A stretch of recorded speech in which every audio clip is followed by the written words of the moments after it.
กราบสวัสดีอีฟซีทั้งช่องของสงกรานต์นะคะมื้อนี้มีแนวทางด่วนๆค่ะพี่น้องมีแนวทางตำล่าวด่วนๆมาฝากค่ะพี่น้องของเซียนไส้ว่านนะคะตำล่าวเพิ่นว่าเลขวิ่งบ่หลุดหลายงวดแล้วค่ะพี่น้องแต่ว่าเพิ่นมาแบบด่วนๆนะคะก็เลยบ่ได้ถามอิหยังหลายเพิ่นมีแต่เว้าว่าเลขวิ่ง มื้อวานเพิ่นก็ให้7กับเข้ามื้อก่อนก็ให้7กับเข้านะคะพี่น้องมามื้อนี้เพิ่นจะให้เป็นตัวใดเฮาไปรับชมรับฟังเสียงสัมภาษณ์นิดๆน้อยๆกับเซียนไส้ว่าน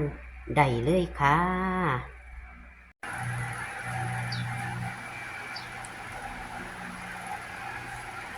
บ้านนี้ได้ตั้งกล้องแล้วย่ายบนวิ่งศูนย์ประมาณขึ้นมาเข้าข้างล่างบนวิ่งแปดลืมข้างวิ่งแปดบนวิ่ง8 ศูนย์80 82 82 89 86 บนอย่างเดียวอันบอกกับคุยยักษ์กูว่ามาค้าเอาเท่ทำไมบุญว่า8ว่ามาเก็ตว่านี่มันก็ยังมาเก็ตมันนี่มา8มาเกินเตียงเลยเนี่ยเลขวิ่งแม่นบ่คั่นเลขวิ่งนี่แน่นอนเลยแม่นบ่ค่ะเอาเขาที่มือนี่ใหญ่เจ้แต่มันมาสวยมันมาบ่ายโมงผลมันมาสวยมาสวยแต่ว่าเฮาก็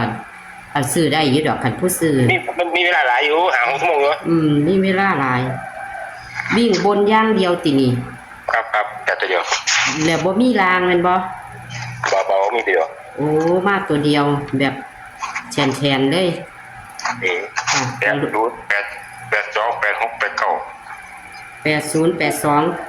86 89 รับ4 คู่พ่อบ่ว่านิ่มตัวใดมันก็เจอธรรมดามันสิบอก86บ่กับ8ไม่ว่าพ่อมันเลยตัวใหญ่ถ้าปั่นที่บ่ได้ถ้าเก่าพระเจ้าจับคู่เข้าบ่เมื่อวานผมเก็บเก่าผมลืมบอกมั้ยมื้อก่อนได้มั้ยลืมบอกมั้ยว่ามันขึ้นมาเก็บอยู่ผมซื้อเก็บ3มาเข้าโอ้ยเก็บ2ให้ว่า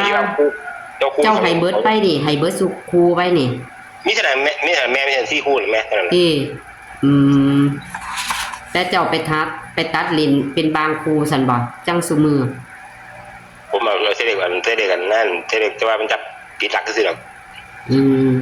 ลืมข้าวค่ะอย่าลืมเด้อมันจิบ่ได้นี่แหละแม่เก็บ0เก็บ2เก็บ9เก็บ6กันล่ะอัน8นี่แต่ว่าเลขวิ่งทางพี่บ่ขายแม่เขาซื้อหลายแม่เขาหลายเด้อเดี๋ยวแม่เนี่ยหรอกไม่อยากหรอกทางพี่ยังได้ยังโอ้ซื้อในไลน์บัดติไลน์เดี๋ยวไลน์นี่เพราะหลานมันซื้อบ่เป็นเนาะในไลน์แม่ได้ลูกละว่าซื้อให้เจ้าซื้อเองเนาะเจ้าซื้อเนาะเจ้าได้ใช่มั้ยจ้าเอาสิให้ลูกซื้อให้ลองเบิ่งอยู่80 82 86 89 4 คู่เนี่ยแน่นอนบ่ข่อยสิเล่นนำดิมื้อนี้ลองมึงตัว5 บาท 10 บาทลองเบิ่งลองดูเจ้ามักตัวใดครับเดี๋ยวถามก่อนมักตัวใดครับผมมัก80กับ86นั่นแหละ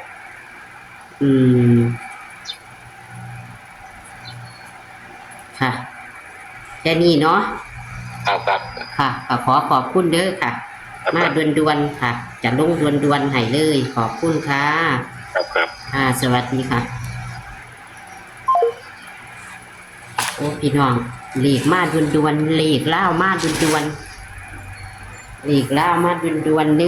ยมา4 หาง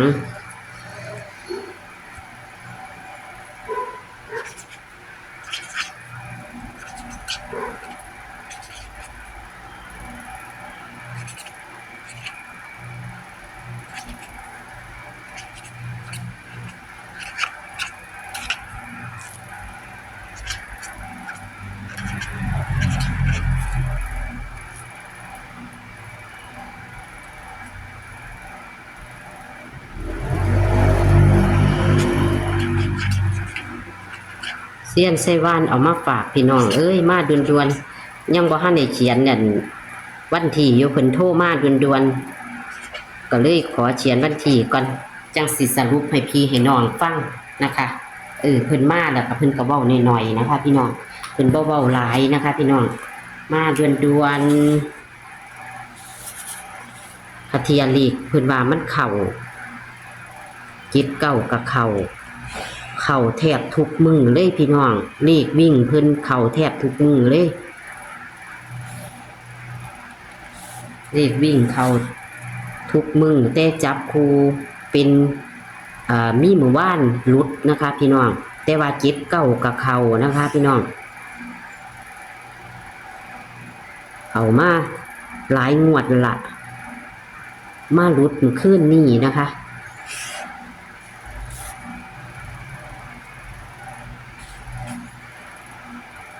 ใจเย็นๆครับพี่น้องเลขวิ่งเพิ่นมากตัวเดียวเพิ่นอยากให้ได้เพิ่นอยากให้ FC ได้นำมาตัวเดียวแขนแชนเพิ่นก็บ่รู้ว่าเพิ่นเอามาจากไสแต่ว่าคันมีตัวเด็ดตัวดังเพิ่นจะเอามาฝากค่ะพี่น้องบ่ว่าจะเป็นเลขรัฐบาลไทยหรือจะเป็นเลขตำลาวนะคะตำลาวมื้อนี้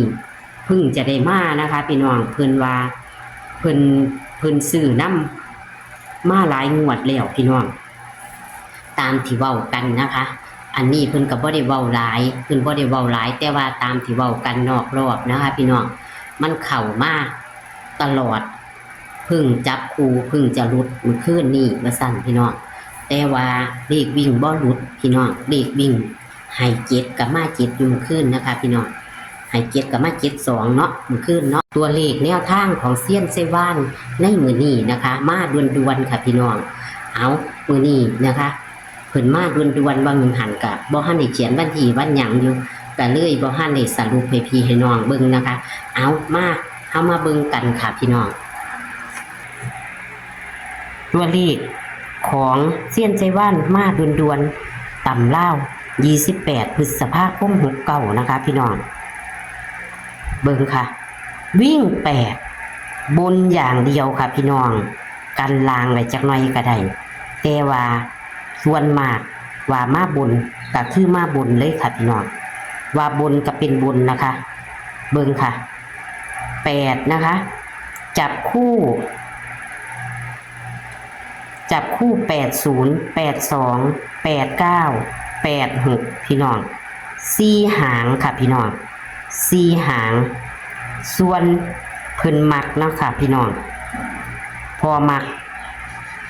80 86มักคักพี่น้องตัวเลขแนวทางเพิ่นเอามาฝากค่ะแคปหน้าจอค่ะแคปหน้าจอนะคะแคปหน้าจอค่ะพี่น้อง